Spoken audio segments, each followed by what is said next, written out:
আসসালামু আলাইকুম। আমি আজকে রান্না করব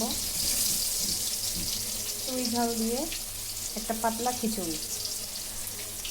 পোলাও চাল সাথে উপকরণগুলো হচ্ছে পেঁয়াজ, অবশ্যই চুই ঝাল, জিরা গুঁড়া, আদা, কাঁচা ঝাল, কিছু বাদাম ভেজে নেওয়া, রসুন ছেঁচা, এখানে আস্ত ছোলা লাগবে, এখানে পোলাও চাল আছে, মসুর ডাল আছে, মুগের ডাল আছে, একসাথে মিক্স করে ধুয়ে রাখা আছে। 2 পট পোলাও চাল সাথে 1 পট মসুর ডাল আর তার আধা কাপ হচ্ছে মুগের ডাল।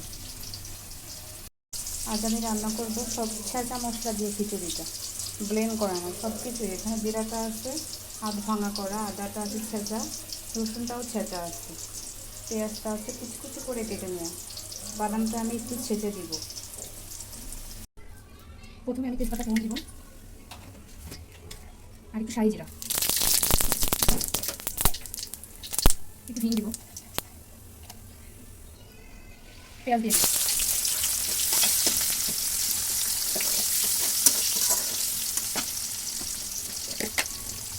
দারচিনি দিব,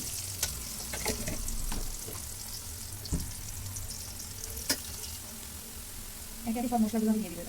প্রথমে রসুনটা দিব, দিয়ে একটু নেড়ে দেবো। খিচুড়িটা রান্না খুবই সিম্পল, বাট খেতে খুবই মজা। এটা খুবই স্পেশাল একটা খিচুড়ি। চুইটা দিয়ে দিব আমি, কারণ চুইটা সিদ্ধ হতে যাবে না খিচুড়ির মধ্যে। আপনারা কে কে এভাবে চুই দিয়ে খিচুড়ি রান্না খেয়েছেন অবশ্যই কমেন্টে জানাবেন।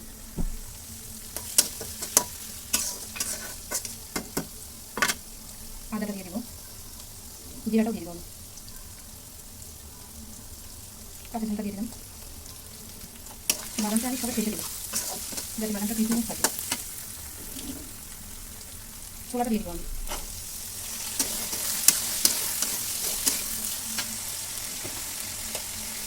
লবণ দিয়ে দিলাম, হলুদ,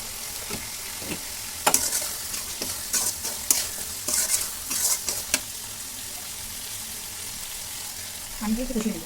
মশলাটা কখন হয়ে গেছে আমি চালগুলো দিয়ে দিই। এই খিচুড়িটা চাইলে আপনারা ঝাল বাজিয়ে বাচ্চার জন্য বানাতে পারবেন, এটা খুবই হেলদি একটা খিচুড়ি, বাচ্চাদের জন্য খুবই উপকার।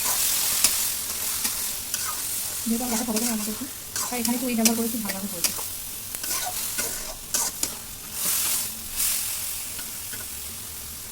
এবার আমি পানি দিয়ে দেবো। এখানে যেহেতু আমি একটু ল্যাপটা খিচুড়ি রান্না করবো তাই পানি পরিমাণটা 3 গুণ দিতে হবে, চালের সমান 3 গুণ পানি,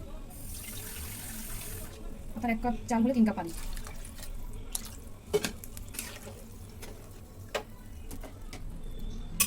ঢাকা দিয়ে দেবো।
হয়ে গেছে আমার খুবই মজাদার, সিম্পল, একেবারে খুবই সহজ রান্না।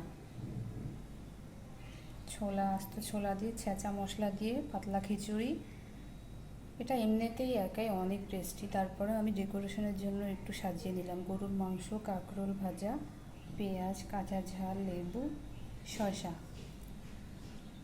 আশা করি আপনারা বাসায় একবার হলেও ট্রাই করবেন। ধন্যবাদ।